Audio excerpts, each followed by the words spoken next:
Hi everybody, today we are going to see what is inside a sandwich maker.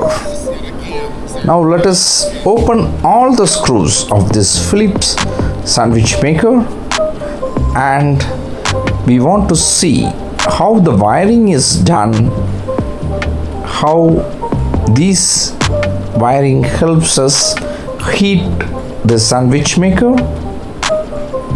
Let us open the screws one by one.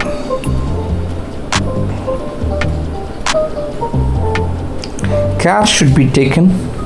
You should first unplug this sandwich maker and you can break open this. So let us see what is inside. You can see here there is a copper lining there which is connected directly to the heater. So which heats the sandwich. You can see the connections, wire connections.